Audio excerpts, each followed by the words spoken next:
Bonjour à tous. Bonjour à tous. Bienvenue dans ce deuxième webinaire organisé par nos amis de Occur, Excellence Patrimoniale et Kimpa.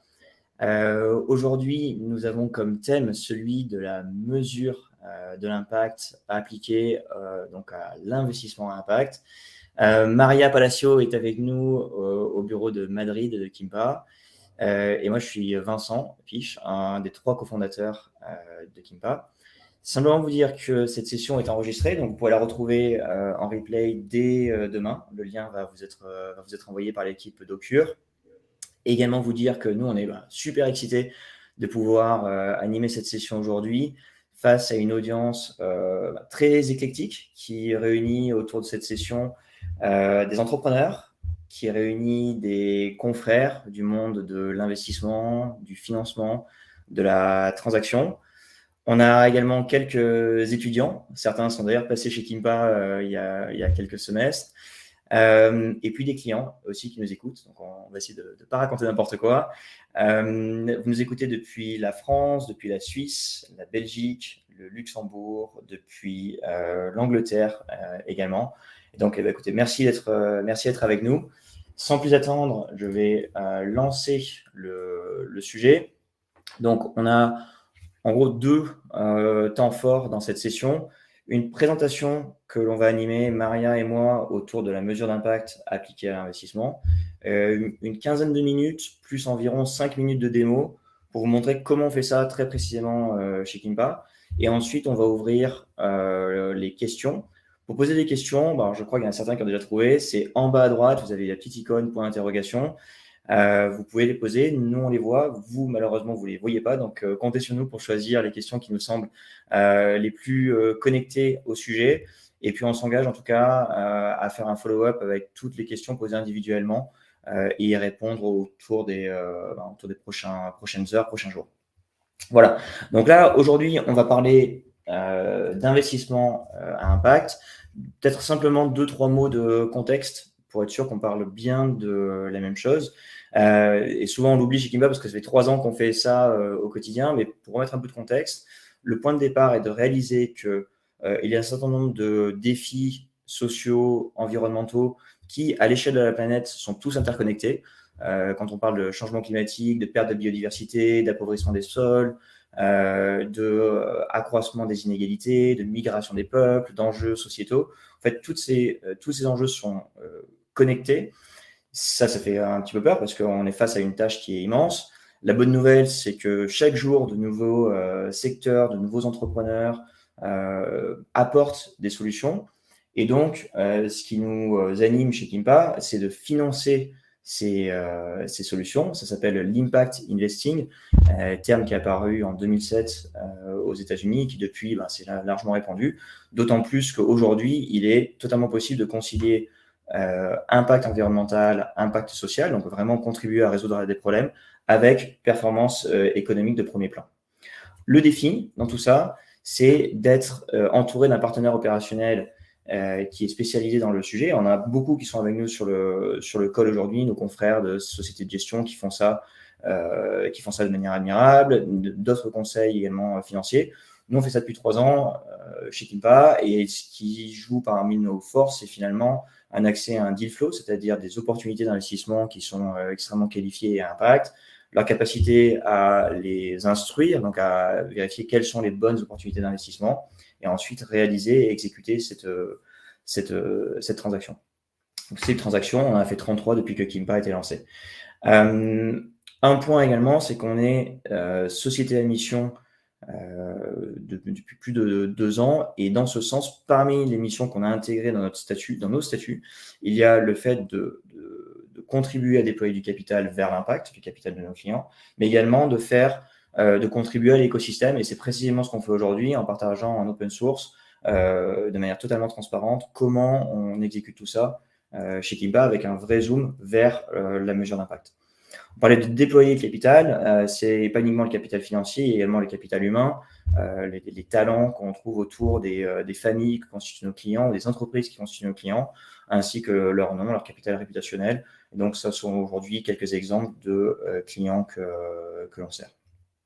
Je vais terminer cette introduction en clarifiant encore une fois le fait qu'on parle d'investissement à impact qui va bien plus loin que simplement la finance, je dirais, responsable, ou lorsqu'on parle de critères ESG, là on va vers l'impact qui consiste d'abord à identifier les problèmes que l'on souhaite résoudre et en ce sens contribuer aux solutions de ces problèmes. Quel rôle joue la mesure d'impact là-dedans? En fait, on va voir qu'elle permet de documenter toute cette démarche que réalisent les entreprises, start-up, scale-up, ou les groupements d'entreprises qui sont par exemple mutualisés dans des fonds pour délivrer cet impact environnemental et cet impact social, et qu'on voit nous finalement comme un énorme vecteur de création de valeur. Et c'est pour ça qu'il est important de le documenter. C'est pour ça que c'est le troisième pilier d'investissement à impact et celui qui est un des plus challenging, vous allez voir, face à la complexité auquel on est confronté. Voilà, ça c'est pour mon intro. Maria, quand on parle de complexité, de challenge, de création de valeur, the floor is yours. Merci Vincent pour cette intro. Donc oui, effectivement, aujourd'hui, on va partager avec vous d'abord les meilleures pratiques pour mesurer l'impact à l'échelle d'un portefeuille. Et en deuxième temps, on va vous montrer l'approche qu'on a prise chez Kimpa pour mesurer l'impact d'un portefeuille diversifié. Donc, il y a une notion qui est super importante dans l'impact investing, c'est qu'il y a 3 piliers fondamentaux pour la mesure d'impact. Le premier, c'est l'intentionnalité, le deuxième, c'est l'additionnalité et le troisième, c'est la mesurabilité. Donc, quand on parle d'intentionnalité, c'est très important de définir ce qui est la thèse d'investissement. Quand on fait une thèse d'investissement, il faut bien faire attention on dit ce qu'on veut dans chaque classe d'actifs. Donc, si on parle d'énergie renouvelable, dire à quoi on s'attend, quel est l'impact qu'on veut simuler, et comme ça, avec le private equity, les actifs cotés. Il faut créer une stratégie pour déployer le capital et ensuite réussir à trouver des investissements qui répondent à cette thèse d'investissement. On dit que l'intentionnalité est la pierre angulaire pour tout ce qu'on va faire ensuite, parce que c'est définir les objectifs et ça va nous aider ensuite à créer un plan actionnable des objectifs. Donc, le deuxième objectif, c'est l'additionnalité. C'est élaborer un plan réalisable et savoir qu'est-ce qu'on veut faire et comment on va le faire. Quelle est la problématique à laquelle on veut résoudre, et quelle est la mesure qu'on va prendre en compte et quels sont les risques qu'on peut avoir si l'impact n'est pas réalisé. Donc, ce plan doit inclure la valeur ajoutée de l'investisseur, qui comprend également, au-delà du capital financier, que ce que l'investisseur il est prêt à donner. Donc, est-ce que c'est du networking, il veut partager ses connaissances ou autre. Et c'est important aussi de dire, est-ce qu'il est prêt à être flexible sur le couple risque-rendement. Et troisièmement, s'il est intéressé dans l'investissement des marchés sous-capitalisés. Si vous êtes intéressé par ça, on vous recommande de lire le Blue Book qui est disponible sur notre site internet, parce qu'aujourd'hui, on va se focaliser sur le troisième pilier qui est la mesure de l'impact. Donc, pour la mesure de l'impact, c'est super important de s'appuyer sur le meilleur cadre et convention, et il faut prouver l'impact positif et limiter l'impact négatif créé, et se focaliser sur la mesure, donc que ce soit des indicateurs clés quantifiables. Donc, c'est pour ça qu'on a fait un livre blanc sur la mesure d'impact, et il sera envoyé juste après le webinaire.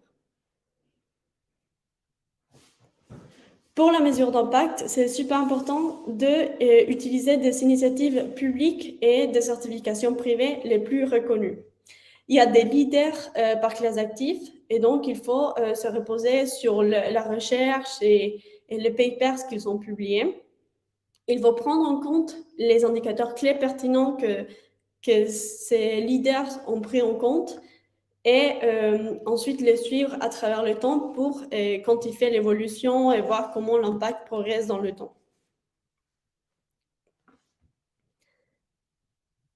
Donc, pour ce faire, on vous recommande d'utiliser des cadres les plus reconnus. Donc, le premier, c'est l'Impact Frontiers. Ils offrent un cadre pour classer les investissements en termes de leur contribution.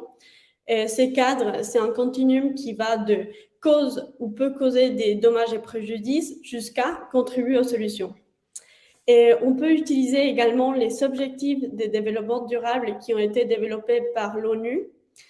Et ces 17 objectifs sociaux et environnementaux, mais certains d'entre eux ne sont pas liés à l'investissement. Et c'est pour ça que le GIN, c'est le Global Impact Investment Network, a créé les IRIS Metrics. Les IRIS Metrics, c'est Impact Reporting and Investment Standards. Et donc, c'est plus de 700 métriques qui aident aux investissements directs, aux entrepreneurs, mesurer l'impact de l'entreprise avec des métriques qui sont liées au business. Donc, par exemple, on va voir comment on peut mesurer tout ça. Et le challenge, souvent, c'est comment recueillir les données, comment collecter des données fiables. Donc, pour le private equity, on utilise souvent les IRIS Metrics. C'est une bonne recommandation d'une manière globale d'aider aux entrepreneurs à suivre l'impact avec les IRIS Metrics. Les IRIS Metrics sont liés aux 17 objectifs de développement durable. Donc, c'est pour ça que c'est facile aussi de trouver les IRIS Metrics si c'est lié aux ODD.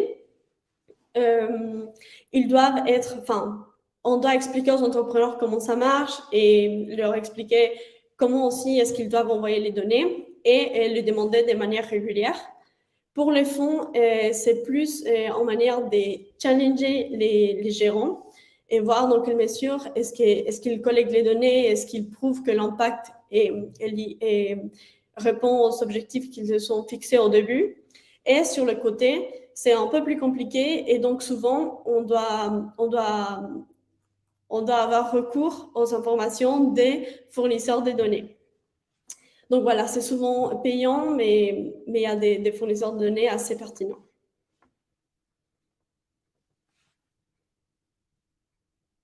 Donc maintenant, on vous montre comment on fait chez Kimpa pour mesurer l'impact à l'échelle d'un portefeuille, quelles sont les parties pris qu'on a fait.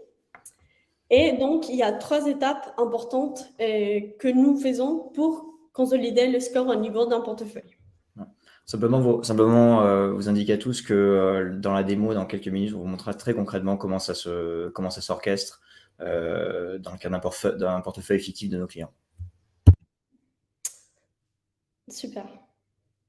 Donc, la première étape, c'est donner un score de 0 à 100 à chaque actif dans le portefeuille.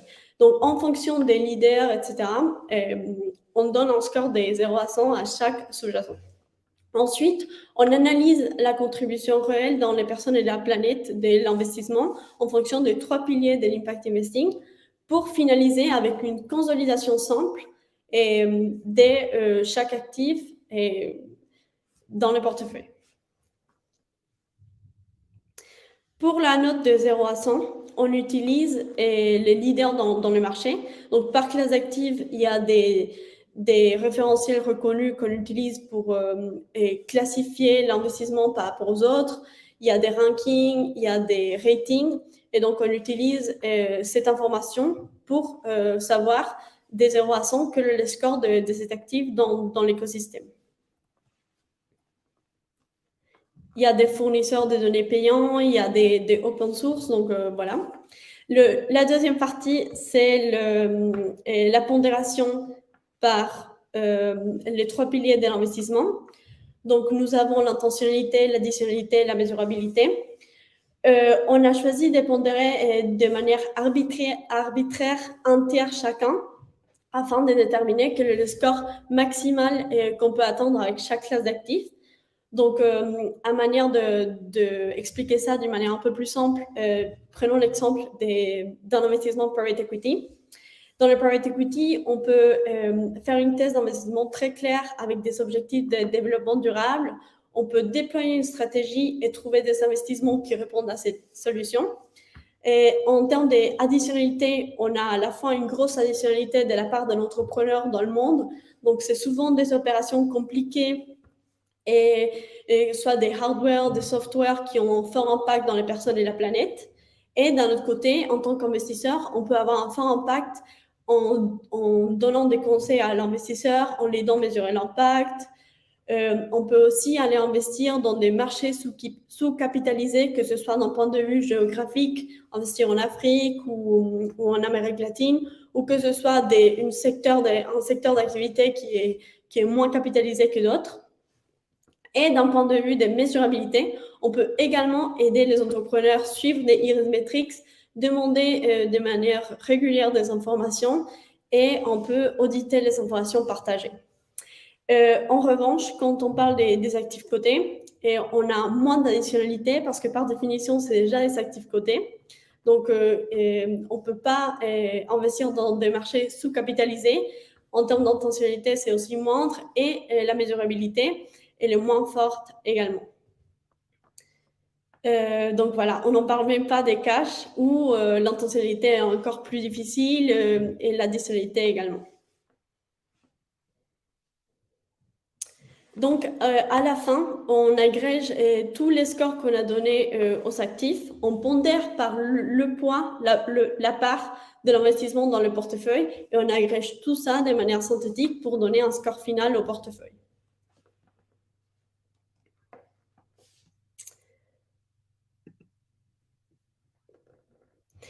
Donc, comme j'ai dit précédemment, nous avons créé un livre blanc avec tout ça et un peu plus d'informations, plus de détails. Si vous êtes intéressé, vous pouvez lire le livre blanc qui vous sera envoyé juste après le webinaire et vous pouvez le télécharger dans quelques jours également.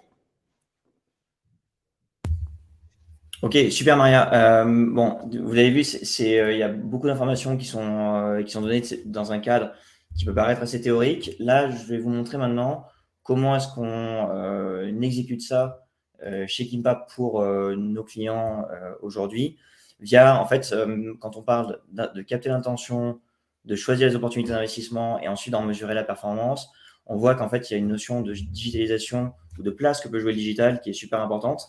Et donc, c'est ce que je vais vous montrer dans une seconde.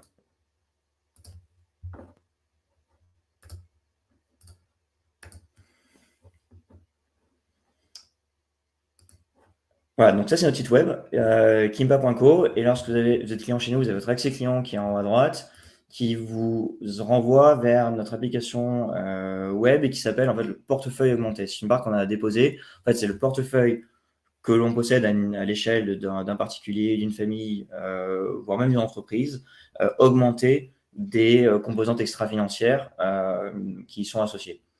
Et donc là, une fois qu'on s'est connecté, on a créé ici un compte client, je dirais, fictif.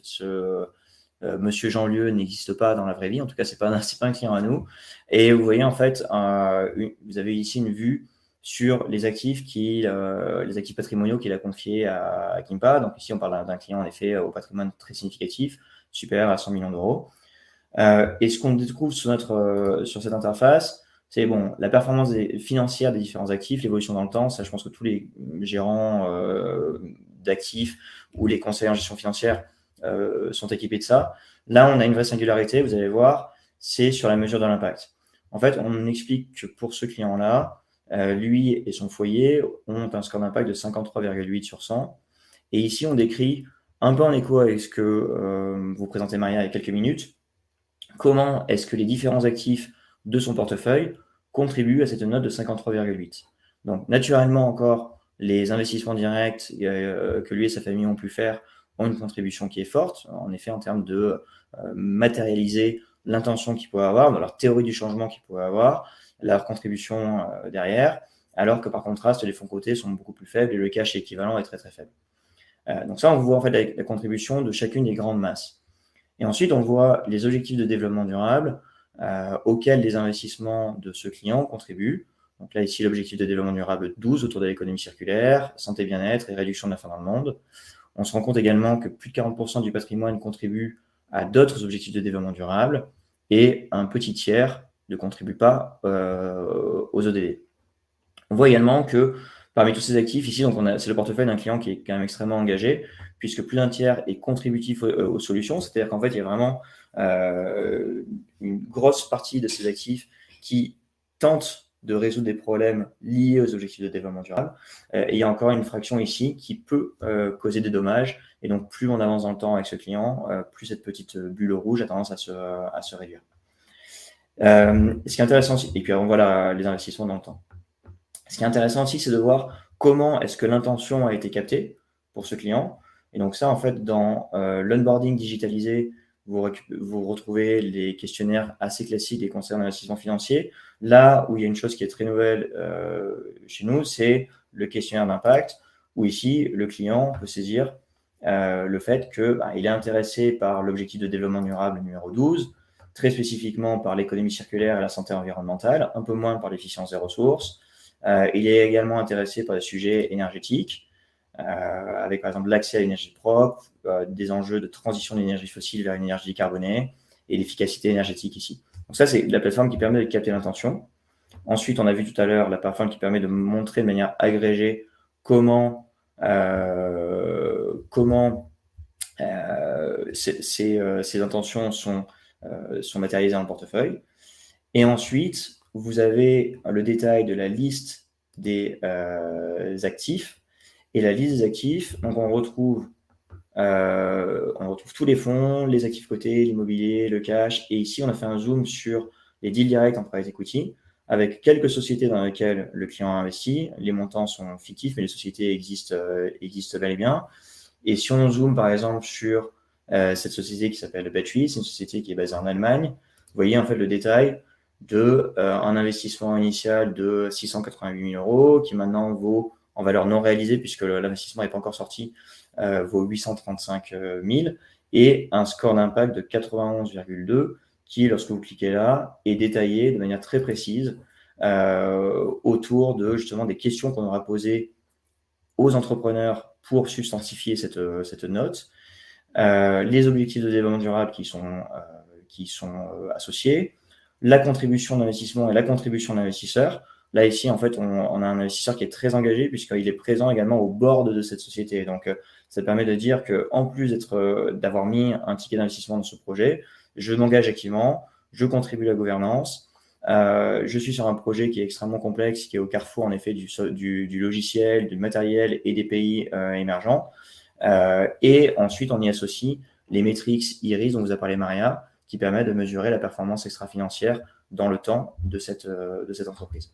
Donc voilà comment ça se présente chez Kippa. Et en fait, volontairement, on voulait vous montrer ça parce que tout l'enjeu, c'est pas uniquement la théorie, parce que finalement, la théorie, on peut la formaliser de plein de façons différentes et il y a une dimension arbitraire qui est très forte, mais également, c'est la mise en œuvre concrète qui nécessite d'y passer de l'exprimer de manière la plus actionnable possible. L'élément clé dans cette démo, c'est de montrer finalement à un client qui démarre une relation avec nous avec un score inférieur à 30 ou 40, qu'ensuite il ou elle peut progresser en faisant des arbitrages et en décidant de passer d'une poche d'investissement à un autre. Je vais revenir sur simplement ici et revenir à la presse.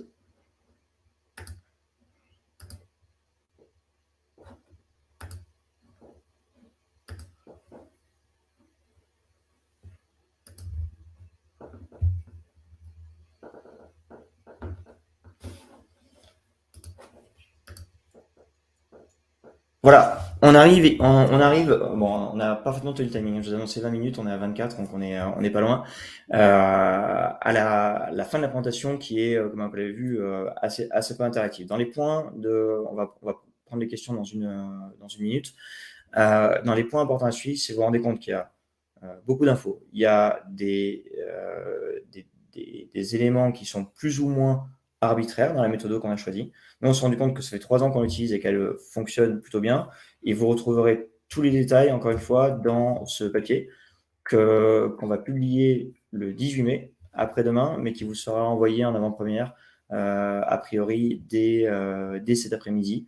Ou demain au plus tard. Donc n'hésitez pas à vous y référer. Et ensuite, aussi bien Maria que moi sommes à votre disposition pour répondre à toutes les questions que vous auriez à la suite. Là, dans les questions qui ont été posées dans le chat, j'en ai quelques-unes. Alors, merci Thibaut et Dany pour vos contributions. J'imagine qu'il y en aura d'autres derrière. Là, je les prends un petit peu dans le désordre. On a une question sur comment lier la mesure de l'impact à l'action concrète. Ou alors, dit autrement, comment réconcilier les données et les réalisations. Ici, je vais vous prendre un exemple, Dany, sur les métriques IRIS dont tu as parlé, Maria, tout à l'heure, qui sont applicables pour les entreprises, enfin, c'est applicable à toute entreprise. Nous, en tant qu'investisseurs, on l'applique sur les investissements directs qu'on a recommandés à nos clients. Pourquoi? Parce que ça demande un certain effort au niveau pour les entrepreneurs pour choisir ces métriques.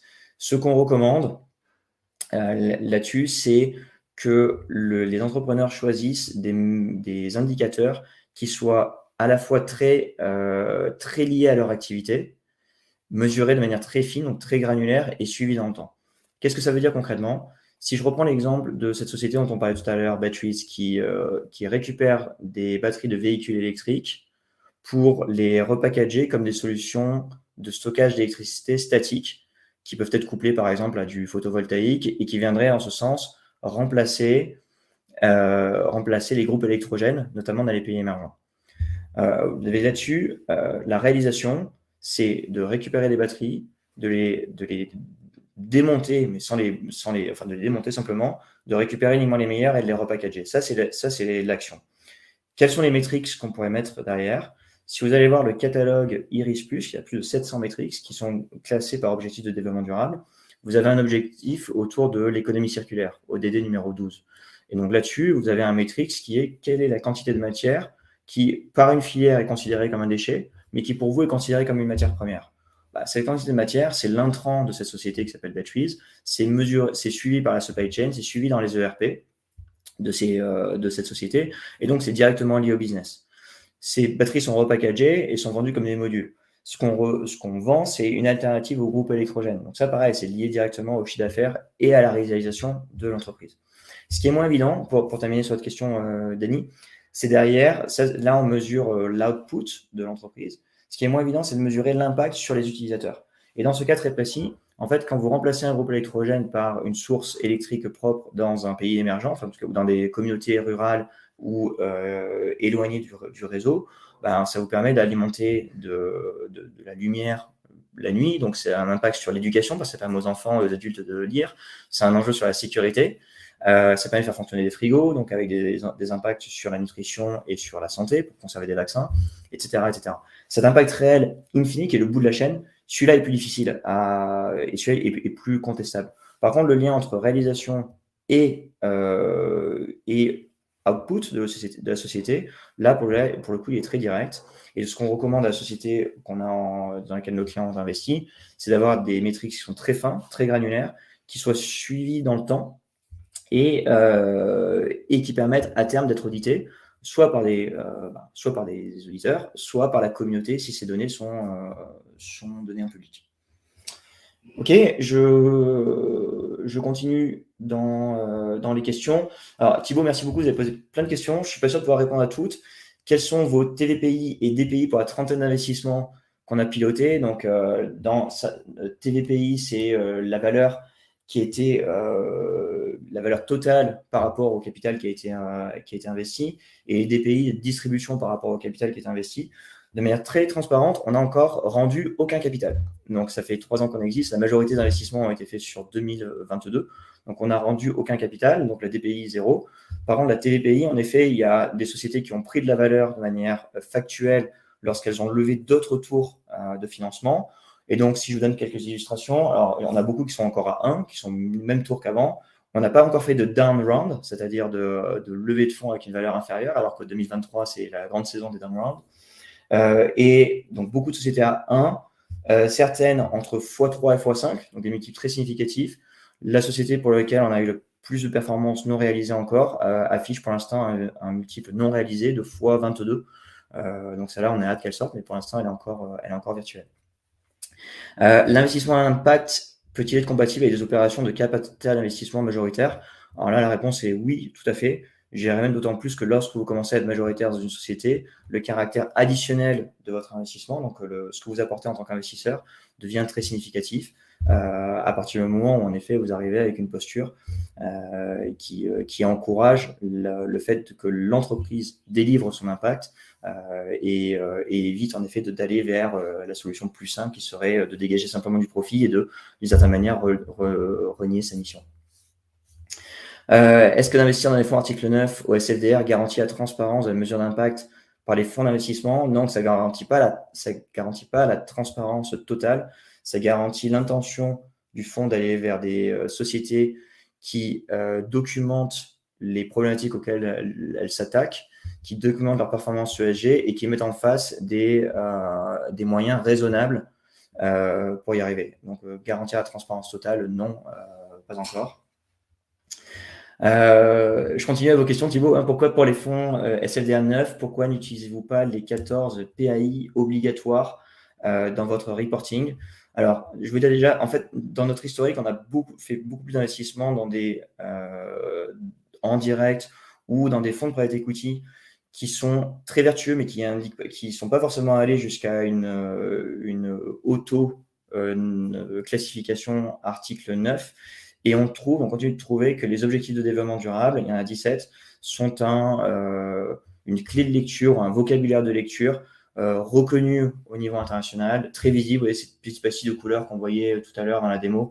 En fait, on les voit partout. Donc, en fait, petit à petit, ce langage commun est de plus en plus compris à l'échelle mondiale et pas uniquement européenne.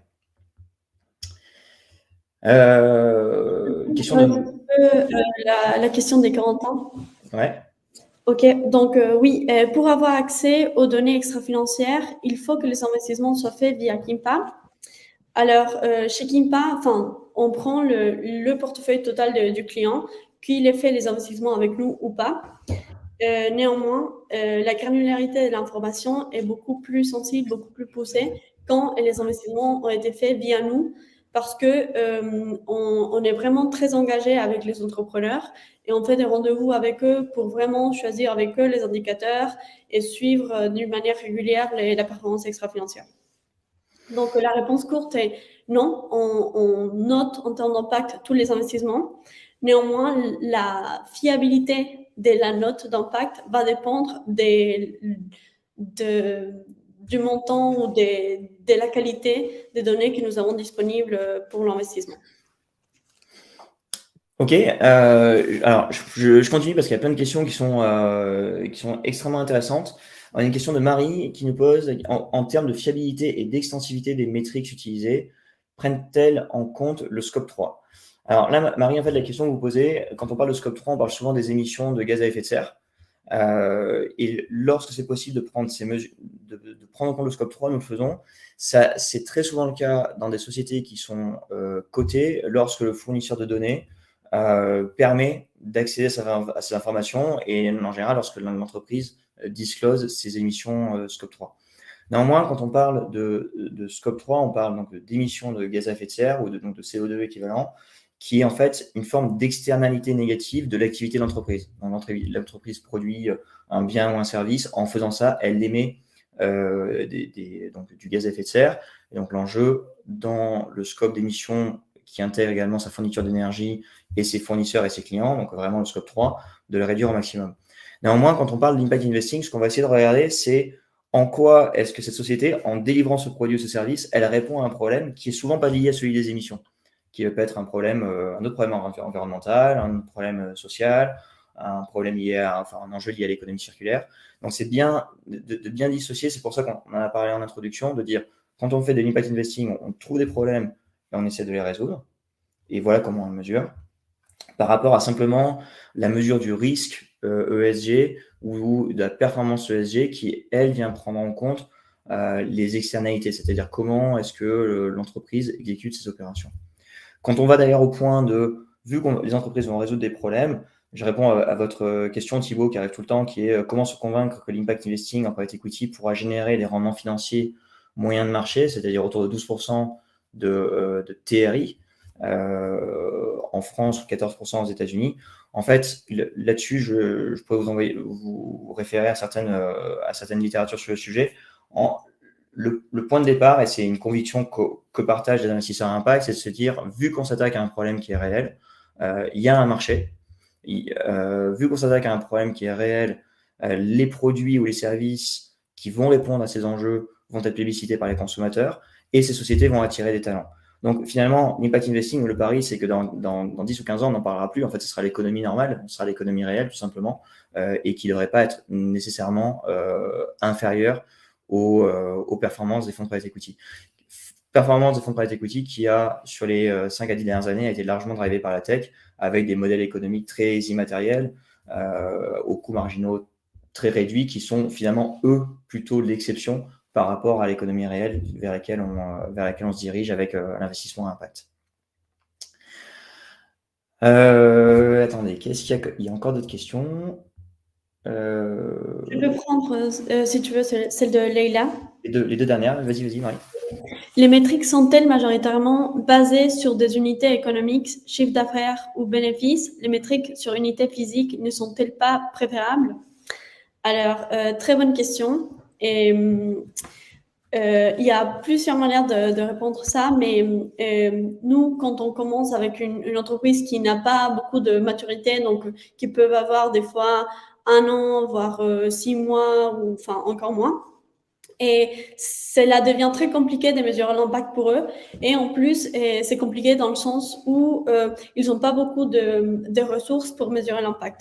Donc, quand c'est une entreprise très jeune et qu'ils n'ont pas beaucoup de ressources et que c'est une entreprise impact, donc par définition, le business crée de l'impact, on leur laisse choisir des métriques comme le chiffre d'affaires ou l'unité des produits vendus, et que ce soit aussi la mesure d'impact en faisant des légères conversions. Par exemple, si c'est des entreprises qui vendent des batteries qui utilisent des batteries de voitures qui ne peuvent pas être utilisées pour les voitures et que les utilisent ailleurs. Donc, on va dire, OK, combien des batteries est-ce qu'on a vendues ou est-ce qu'on a pu réutiliser?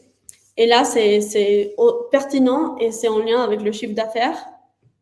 Mais par contre, quand c'est des modèles économiques un peu plus complexes et que l'entreprise, ça fait un peu plus de temps qu'elle existe, on peut utiliser des métriques autres que celles liées au chiffre d'affaires et au business. Même si des fois, ça reste très pertinent d'utiliser des métriques business. Par exemple, il y a une entreprise qui s'offre des repas, donc qui vend les invendus des restaurants, etc. Donc, dans ces cas-là, le nombre de repas sauvés, ça reste un chiffre très pertinent en termes d'impact, mais aussi en termes de business. Ok, et je prends la dernière question que vous avez posée, Leïla, sur comment pousser les fonds de private equity à se montrer transparents sur les métriques d'impact. Utilisez-vous le modèle des impact term sheets? Là, si je traduis pour nos autres auditeurs, c'est la pratique que font certains fonds de private equity qui, de la même manière qu'ils déterminent les conditions financières auxquelles ils souhaitent entrer en tant qu'investisseur dans un projet, ils mettent des conditions sur l'impact que l'entreprise doit réaliser, avec parfois des implications financières qui pourraient y être associées. Comment pousser les fonds de private equity? Dans la première partie de la question, en fait, on essaie plutôt de ne pas avoir un rapport de force, mais plutôt quelque chose de complémentaire, de dire si nos clients Kimpa mettent un ticket dans votre fonds, on s'attend à ça et ça et ça et ça comme élément de reporting, donc finalement assez proche de ce que vient de décrire Maria. Dans les fonds vraiment qui se déclarent fonds d'impact, on n'en est pas loin en termes de qualité du reporting. Dans d'autres, on sent que c'est plus compliqué. En fait, là-dessus, on pousse le fonds au maximum et on émet les réserves nécessaires auprès de nos clients. Et est-ce qu'on utilise le modèle de Impact Term Sheet? Alors, la réponse courte est plutôt non. On a également des confrères fonds d'investissement qui conditionnent leur rémunération variable, ce qu'on appelle le carried interest, à la performance d'impact des sociétés dans lesquelles ils investissent. Nous, ce qu'on fait, et c'est tout à fait louable, et c'est très OK, de plus en plus pratiqué. L'approche qu'on a chez Kimpa est un tout petit peu différente. Elle consiste à dire, mettons un accent très très fort pendant la phase de due diligence pour être certain que les projets sur lesquels nos clients aient à investir vont délivrer l'impact que l'entrepreneur a promis. Et là-dessus, il y a quelques techniques qui existent, notamment un référentiel international qui s'appelle Impact Frontiers, qui détermine qu'en fait, avant l'impact soit réalisé, regardez 5 choses. Regardez quelle est la nature de l'impact. Donc, en gros, quels sont les indicateurs qui vont être... en gros, qu'est-ce que va faire la boîte pour délivrer son impact? Quels sont les indicateurs qu'on met derrière? Qui va en bénéficier? Pendant combien de temps? Quelle est la contribution réelle de l'entreprise? C'est-à-dire en quoi est-ce que l'entreprise sur laquelle vous êtes sur le point d'investir apporte vraiment une solution innovante et n'est pas simplement en train de surfer sur une vague d'évolution naturelle de la société. Ce quatrième point, en fait, est super important et chez Kimpass, l'accent qu'on met dans la due deal, c'est la chose suivante, c'est de se dire que très souvent, les projets d'impact sont porteurs d'une technologie très innovante. Et pour les qualifier, en fait, nécessairement, vous avez besoin de compétences techniques type ingénieur ou compétences scientifiques pour les évaluer. Et ces compétences, soit on les a en interne, certains dans l'équipe sont ingénieurs, soit on ne les a pas et on va les sourcer. Donc ça permet d'évaluer le quatrième composant que je vous décrivais, Leïla, sur la contribution additionnelle, la contribution nette de l'entreprise. Et le dernier élément, c'est le risque que l'impact n'ait pas lieu. Et en fait, c'est pour contrer ce cinquième point qui est le risque que l'impact n'ait pas lieu que sont nés les impact term sheets. Voilà. En fait, c'est un élément parmi 5, on préfère finalement travailler sur les autres. Dernier point sur la contribution de l'entreprise, on a beaucoup parlé d'impact positif. Et en effet, c'est là où on travaille beaucoup, mais il faut faire attention à ce que l'impact net soit également vertueux. Dit autrement, faire en sorte que les entreprises dans lesquelles nos clients investissent, pour résoudre un problème, n'en créent pas un autre à côté. Et je vous donne une illustration là-dessus. Il y a un secteur qui est souvent mentionné avec ce prisme-là, c'est celui de l'agriculture verticale. C'est-à-dire, on remplace des ressources qui existent, qui sont le soleil, par de la lumière artificielle. En quoi est-ce que l'agriculture verticale est vertueuse d'un point de vue environnemental ou social? En fait, il faut répondre à un certain nombre de conditions pour que l'impact net de l'agriculture verticale soit positif. Par exemple, le fait de réhabiliter des friches industrielles qui sont très proches des villes et donc très proches des consommateurs. Le fait de générer des emplois agricoles qui soient des emplois à plein temps, dans des conditions confortables par rapport aux travaux agricoles. Je peux vous en parler, j'ai grandi dans les vignes, j'étais vigneron, donc je voyais comment ce qu'est travailler la vigne. Et donc, en fait, quand vous travaillez dans une zone climatisée, c'est un travail qui est très, très différent. Donc, quand vous mettez ça tout bout à bout, oui, l'agriculture verticale a un intérêt très fort. Mais ces externalités, je dirais, négatives par rapport à l'agriculture traditionnelle doivent être intégrées dans la phase de due diligence. Et je me permets de lire en toute transparence, vous avez raison Thibaut, tout à l'heure quand on a indiqué que la performance du PI était drivée par la tech, vous indiquez également que historiquement en France, il y a également le LBO, voire même au-dessus de la tech, qui a drivé cette performance. Donc merci pour la correction. Est-ce qu'il y a d'autres questions qu'on n'aurait pas vues?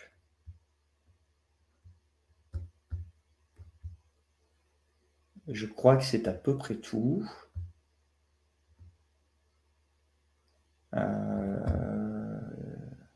Marie.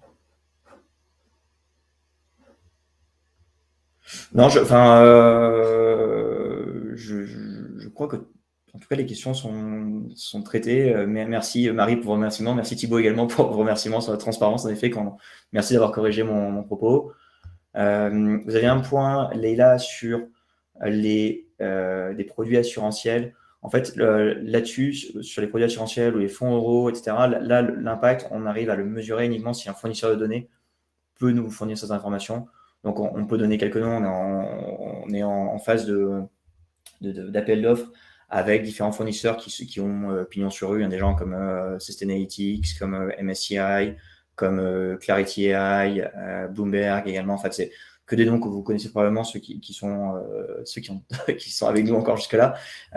Si l'information est là, on la prend en compte. Si elle n'est pas là, elle n'est pas disponible. Par défaut, on l'exclut du calcul pour être sûr de ne pas le biaiser ou de ne pas faire de points trop arbitraires. Encore une fois, il nous reste 1 minute et c'est pour ça que je vais terminer là-dessus.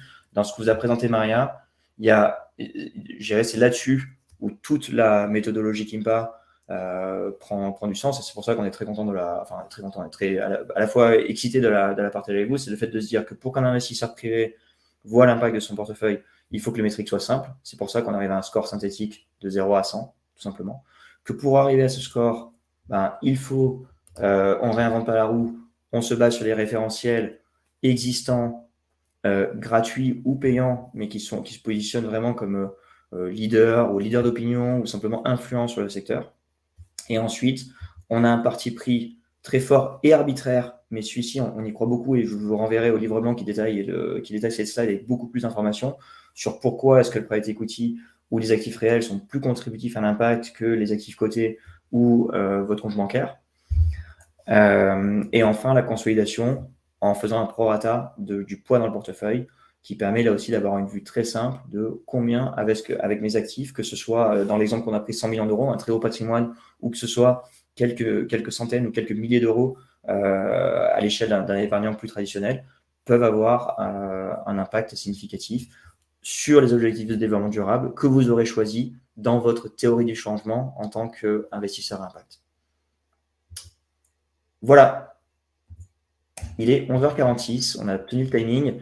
Merci, si vous me permettez ce mot de la fin, de vous remercier très chaleureusement à vous tous qui avez été participants, à vos questions, pour ceux qui verront ce replay.